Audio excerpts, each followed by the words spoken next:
Hey guys, good morning and happy New Year's. We're starting 2026. This is the first video of the year. I hope everyone had the most amazing holidays. Today I wanted to come to you with a video that is very different from what I usually film, but I got it requested quite a few times, so I decided to sit down and compile my little list of things that I want to recommend from Barcelona. We're gonna talk about restaurants, activities, seasons to visit. So this video is for anyone that is planning to visit Barcelona, or maybe you moved here or you live here and you're just looking for recommendations of restaurants and activities and things to do. I also wanted to include places that you can travel to, like a day trip or something like that close to the city. In general, everything that I love. So this will be my Barcelona 2026 guide as someone who has lived here for 3 years and a half. So I'm going to divide it in categories, but I'm gonna add chapters so it's easy to find. So I want to start with the seasons that I recommend to visit the most, because we have either the best weather or just it's more comfortable and enjoyable to be here. So for me, from March to May, they're like the best months to visit Barcelona because it's not super warm, but it's also not very cold. In general, we have very sunny weather here, so almost year round you're gonna be able to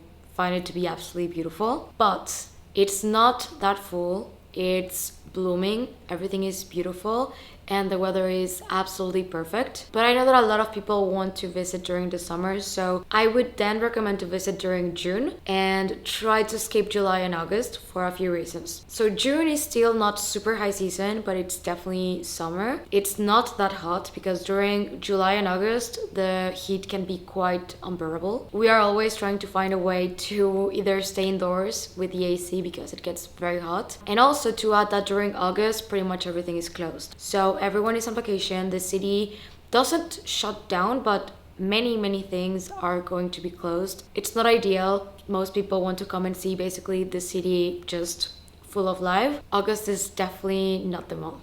Then I would say from September to November, it's also amazing to come visit. It's very fallsy, very beautiful. It's definitely quite warm until mid-November pretty much, but I know a lot of people travel during the holidays, and Barcelona during Christmas is super magical. We have so many Christmas markets, we have lights everywhere, they decorate the city in such an amazing way. Everything feels very magical and there's so many different activities, so Christmas is definitely something that I wouldn't miss in Barcelona. And then I would say that from January up until March we are in full winter. The day is definitely shorter, it rains quite a lot, especially in the past 2 years. So if you're gonna come in those dates, just know that it is cold and it can rain quite a lot. So of course the biggest category is going to be restaurants. So I'm going to give you all of the restaurants that I can definitely recommend, and I'm gonna categorize them from the type of cuisine that they are. I always try to show the restaurants that I like on my vlogs, but I know that it can be a little bit too complicated to go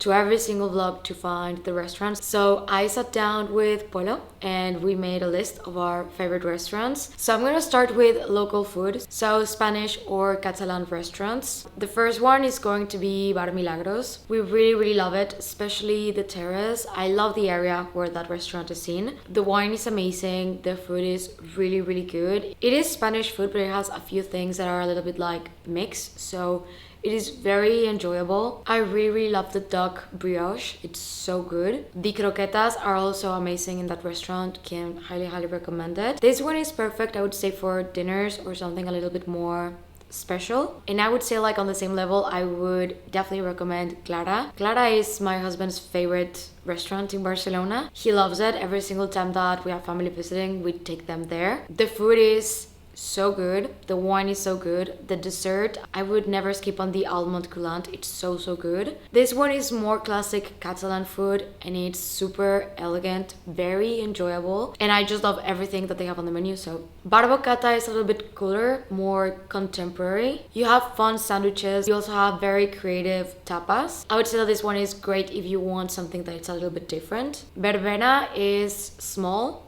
but it's very good. The food there, I would say that it's a little bit more seasonal. This is definitely for the foodies.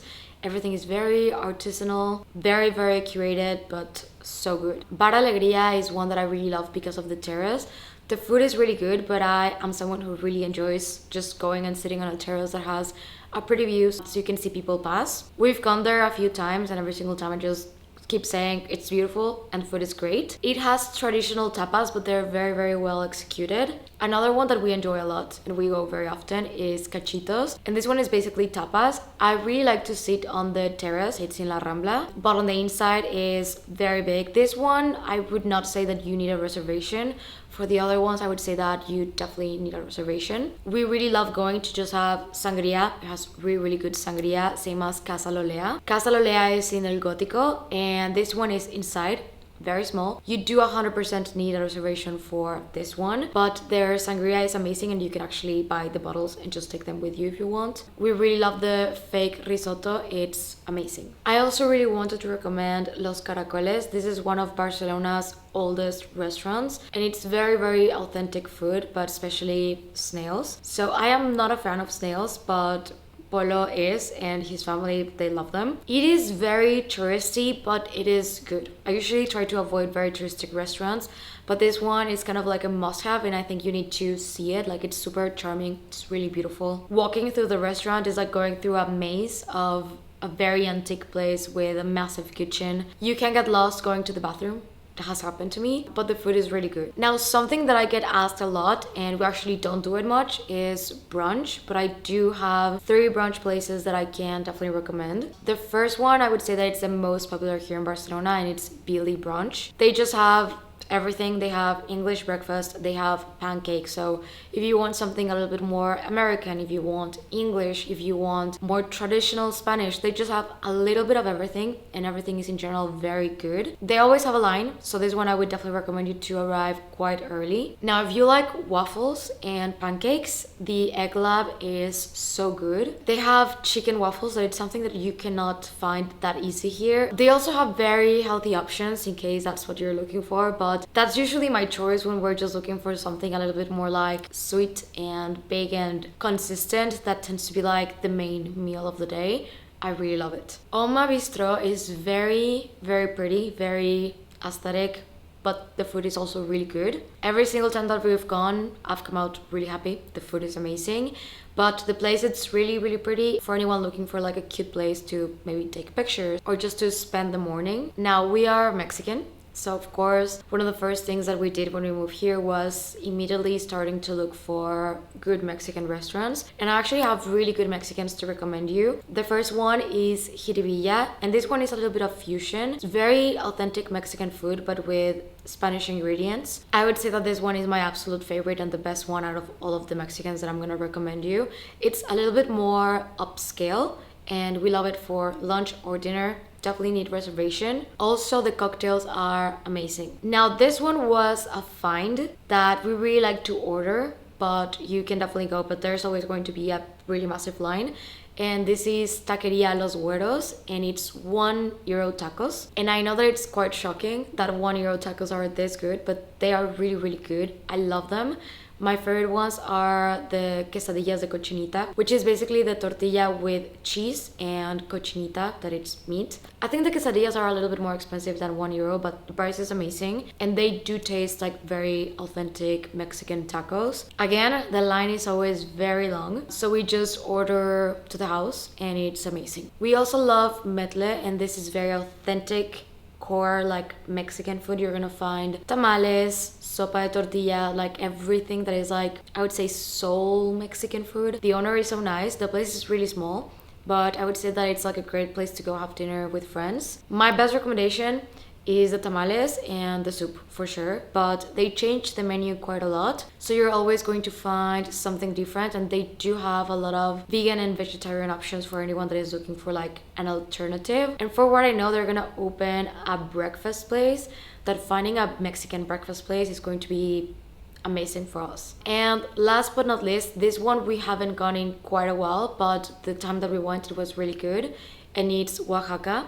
Very good. It's very beautiful. I love the location. The food is also very, very good, but it's a little bit more elegant and like for special occasions, at least in our opinion. But if you want to try something that is very well curated, a little bit more elegant, I think that's the Mexican option that I could give you. Favorite sushi places are Akito. This one also doesn't accept reservations, so you need to go make the line. I would say that out of all of the sushi places that I have tried in Barcelona, they are the best ones when it comes to the fish quality. Like every single time that we go, I keep thinking that I just want to go the next day because it is that good. They have scallop rolls that are amazing and everything is just so good. Can definitely recommend, but yeah, you need to make the line. But sometimes you can sign up and then just go to La Rambla, maybe have a drink, and you can come back when it's your turn. We also really like Parco, but Parco doesn't function really with a menu. It is very well located, but you basically go, they're gonna tell you like the fishes that they have in that moment really fresh, and they're gonna make you something around it. So you can tell them what you like. Let's say you really like salmon and they're gonna make you a few salmon pieces. I think they do have a menu, but they just prefer doing it this way, and I think it's very different but also a lot of fun. And now if you want something that it's a little bit more sushi for every day, we really like, and I'm gonna put them on the same category, Monster Sushi, Robata and Nomo.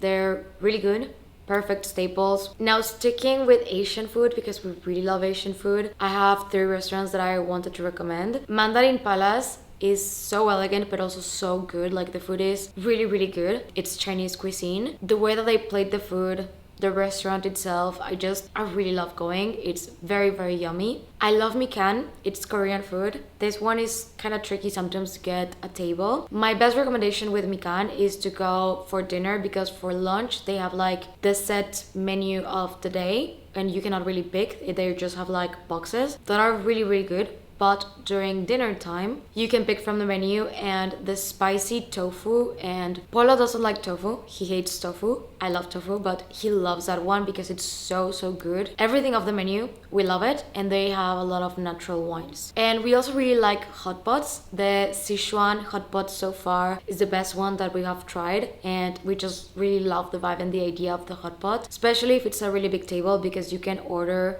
different plates and then you just basically do your food on the pot. Very yummy, very good. There's many hot pots in Barcelona, but this one is our favorite for sure. For Italian food, Cecconi's has to be possibly my favorite. It is below Soho House and it's just really good. Gloria Osteria opened quite recently, and that one is a little bit more like show. I don't know how to explain it. It's really beautiful. Like going there for dinner is like date night, kind of, and the food is also very good. It's such a beautiful restaurant. It's very well curated and the food is always excellent. For pizza, this one is kind of like a brunch, so they have a lot of them, but it's parking pizza. They also have parking pizza, and I think they have another one, but parking pizza, so good. One of our closest friends is Italian and he's very picky when it comes to pizza because he's from Napoli. It's his favorite pizza place, so it has an Italian seal of approval. And the last Italian that I want to recommend, it's a little bit more like a go-to whenever we don't know where to go, and that is Harry's. I really love the decoration of the place, and the cacio e pepe, absolutely amazing. Now I wanted to do like on a separate note places that are really nice to go for dinner and not really based on the cuisine, just because I think like they're really good places to go dine for date night or anything special. The first one is Fischmüller.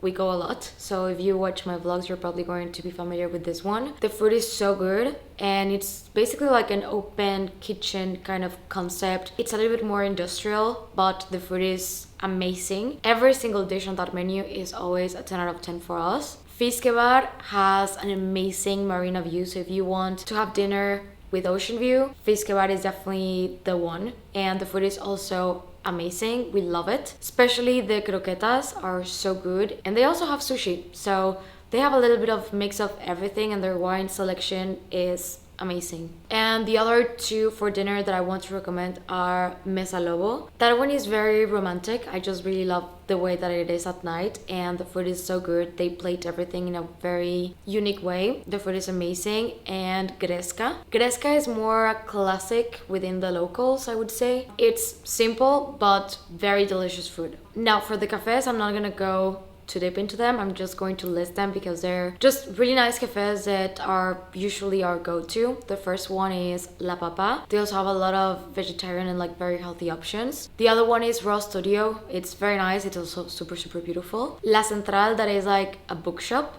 so you can get your coffee and also buy a book. And one that is a little bit more unique, it's the Jack High Cafe. It's for like vinyl and music lovers. It's very interesting to go. Can definitely recommend it. Now, going into the activities, I'm gonna start with museums and cultural things to do. Of course, going to Sagrada Familia is kind of like a must. It is absolutely beautiful on the inside and also from the outside, but mind you to please book your tickets way beforehand and only do it from the official site, because there's a lot of scams where you can buy tickets from non-official websites and then you get there and you actually don't have a ticket. But yeah, I would say Sagrada Familia is definitely a must, alongside with Casa Batlló, La Pedrera, that is a little bit more minimalist than Casa Batlló, but still, just there are the things that you need to go if you visit Barcelona. Parc Güell, I would say that it's one that tends to be like a day thing because it is quite far away from the city, so I would organize myself to go when it's not too hot. So we really like going to Parc Güell during winter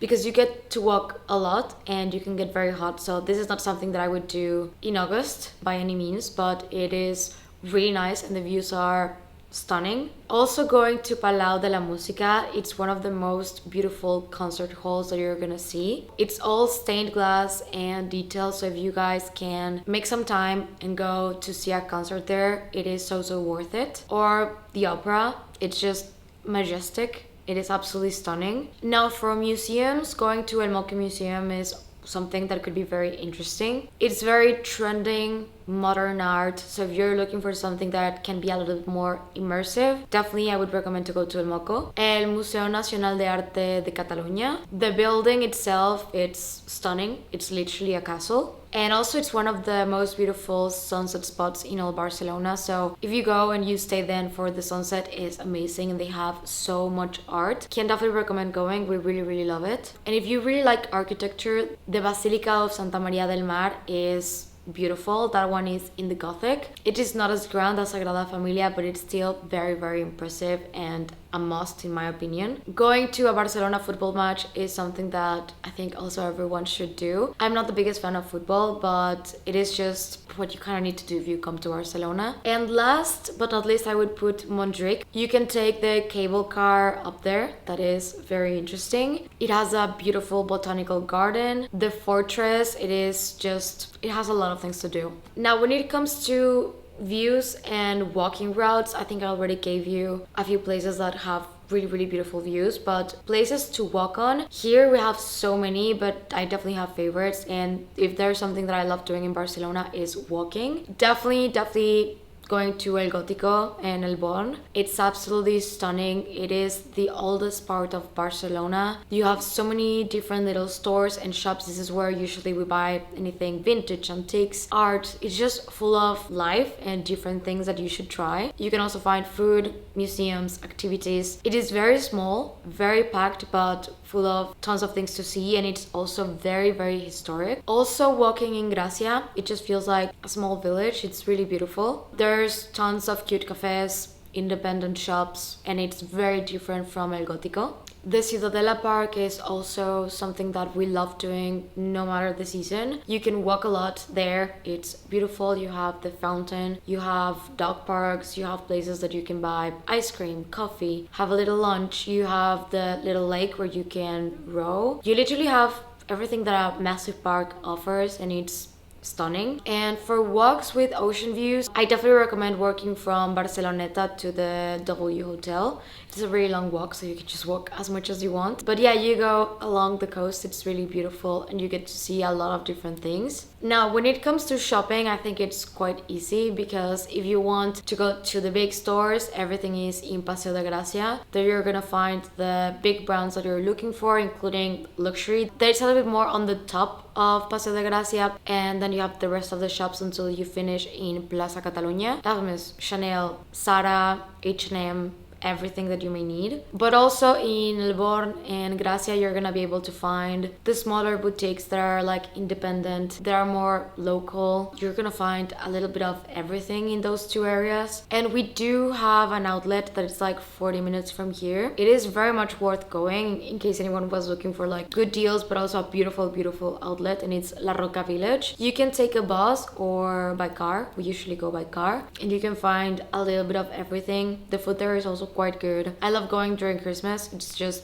beautiful. My favorite beach in Barcelona, but mind you, as locals, we don't tend to go to the beach in Barcelona. We go outside of Barcelona. But if you want my recommendation for one here, it would be Bogatel, because Barceloneta is always kind of full. I think I'm just giving so much information right now, but I just hope that this helps anyone that is looking for restaurants or activities or anything in general. This next section is day trips. This is something that we love doing, and I'm gonna start by the coastal towns. Sitges is charming. It's so beautiful. It's very Mediterranean. It has a ton of restaurants and it's very close to Barcelona. You can definitely take the train, the Cercanías, and you're gonna be able to get there. Before Sitges, you have Garraf, and Garraf is where we love going. It's very small and there's not much to do there but go to the beach, but that's why we love it. It has the cutest white fisherman vibe houses. And then of course you have Costa Brava. Our favorite towns in Costa Brava are Tossa de Mar. It's beautiful. It's like a fortress and you literally go inside of the fortress to eat and see everything. And you have the beach, stunning. Cadaqués, I would say that it's the Greece of the area. It's absolutely stunning. I do have full vlogs of Tossa de Mar, Cadaqués, and the last one is Calella de Palafrugell, also beautiful. 3 of them, I would say that you need to go to the 3 of them because they're just amazing. Now, if you're visiting a little more in the fall and you want something more on the mountain side, that's something that we really love about Barcelona because you have so many different things to do. You can go to Montserrat, absolutely stunning. It is a must if you come here like in fall. It's amazing. We recently went to El Pantano de Santa Fe, that it's in Montseny, that it's a natural park, so anything in Montseny, it's stunning. But we went with the dogs and just, if you want to go hiking, connecting with a little bit of nature is beautiful. But just please be mindful and maintain it as beautiful as it is. There's a lot of rules because this is a natural park, so make sure to follow those. And if you come during the winter, the Pyrenees, you can go skiing. It's like a few hours from Barcelona. We do it also every single year. Our preference is Baqueira because it is very local, it's smaller, it's not as touristic, and it's always amazing. We get really good snow. When it comes to wineries, you can definitely also have like wine themed trips around here. In the Penedès region, you have Freixenet. It's basically the home of the cava, so if you like bubbles, that could be an amazing day trip. And you also have Colette. They have amazing wines. The place is absolutely stunning and you can take wine tours. And then you also have Priorat. There's this amazing hotel that is called Terra Dominicata. We've also gone a couple of times and it's all wine related. And this one is a little bit more red. The landscapes are insane. It's so beautiful. And for my favorite like little villages, first one has to be Peratallada. It's a stone village, super charming. The food options there are also amazing. We really like doing day trips there. We also love Mura, but with Mura be mindful that you can only get there by car and there's a lot of turns to get there, so if you get car sick, I would sit this one out. Pals, that it's basically golden stone. It has incredible views, it's super calm, super pretty. Girona is kind of like a bigger city, but also it's so close that it's kind of something that you have to do. Visiting Girona is something that I recommend to pretty much anyone that has enough time to take a day trip because it is absolutely beautiful. Then we have Besalú, that we also really love Besalú. It's really beautiful. The medieval bridge is gorgeous. And the last one is Rupit. It has really beautiful forest surroundings. All of them are very, very worth the visit. Now I do have like a little section of practical recommendations or my advice. If you're gonna come and stay here, I would definitely recommend to stay in a hotel instead of an Airbnb. Locals definitely appreciate that more because Airbnb it's become a little bit of an issue, and hotels here are so good. The area that I would definitely recommend you to stay in would be in Eixample. That's basically the most central area that has a lot of things to offer, and if you stay close to Paseo de Gràcia, you're gonna be walking distance of pretty much everything around Barcelona. Hotels like El Palace, the Majestic, Casa Fuster are like my top choices. So how to move around, I would say that Barcelona is super walkable. 80% of the places that you're gonna need to go, if you stay very centric, you're gonna be able to walk 80% of the time. Barcelona is very compressed, so things tend to be like a 15 to 20 minute walk. If you don't want to walk, I can definitely recommend the metro. It is very cheap, super fast, and very, very reliable. We use it all the time. We love it. It is the most efficient way to transport yourself. But you also have the bus, and if not, a taxi. I would not advise to rent a car because parking is very complicated, and also sometimes you can have a lot of traffic, so public transportation here is amazing and I would always recommend it. Now, I get asked all of the times about safety when coming to Barcelona, so I definitely wanted to talk about it. I would say that Barcelona is very safe if you're minding your surroundings and your belongings. There is a lot of pickpocketing, but it's also in areas, so the more touristic the area is and the more full it is, the more likely that you can get pickpocket. So I would say that El Gótico, El Born, definitely, and Las Ramblas are the places that you can most likely get pickpocket, but we go there all the time, and basically some things that we just don't do anywhere in Barcelona and anywhere in the world. I never put my phone in my back pocket. I never put anything in my back pocket. If I have an open bag, I always have my arm closing it and putting it in front of me. And if you're waiting to cross the road, don't have your phone in your hand sticking onto the street, because that's a really easy way to get your phone stolen. And on restaurants, a lot of people tend to leave their bags on the table. Do not do that. Just have it with you or have some way to secure your bag to your chair or to the table. Also happens with the phone, so just don't leave anything on the table or on a chair next to you unattended. And especially at night and in crowded places, I would say to be mindful of your surroundings. But in general, I walk at night and alone a lot. I use public transportation, and Barcelona is very safe. Some tourist traps to avoid: anything to eat that is in Las Ramblas, and by this I mean Plaza Catalunya and below, going into El Gótico. I've never heard anything good about those restaurants. Maybe there's a few that are good, I just have never tried them. But you usually see only tourists in those areas eating, so it's just not my personal recommendation. To buy tickets only from the official websites of everything. And if you're on the streets and someone approaches you trying to gift you something, this is a very regular scam everywhere in the world. They just tell you to have a flower or to have a bracelet, and they just tell you like, you're beautiful, have this, have a beautiful day. But then they might come back and ask you for money. I would say that with these types of scams, I've had more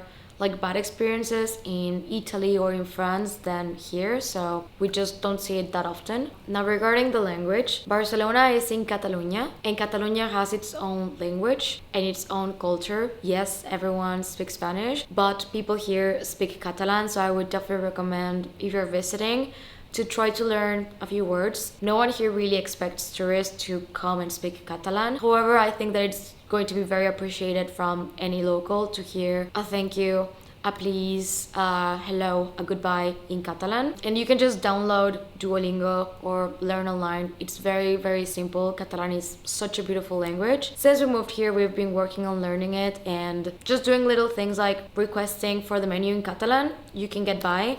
Like by now we can read it quite well. I would also like to encourage to try local restaurants, stay at hotels, buy from local businesses, getting to know a little bit more of the culture. And it's very, very different, but you can definitely get by speaking English, no problem, and also Spanish, of course. But yeah, just be mindful of that and come with comfy shoes because you're gonna be walking a lot. So this was quite of a long and chatty video. I just feel like I was dropping so many restaurant names at some point, but I hope that this video helps anyone that was looking for any recommendations. Thank you so much for watching, and if you have any Barcelona favorites that I did not include, I would love to hear you guys out in the comment section down below. If you're new to my channel, please consider subscribing and click the notification bell so you don't miss any of my videos. And if you're not done watching, I'm gonna leave you 2 videos right here in case you want to check them out. Thank you and see you on the next one. Bye!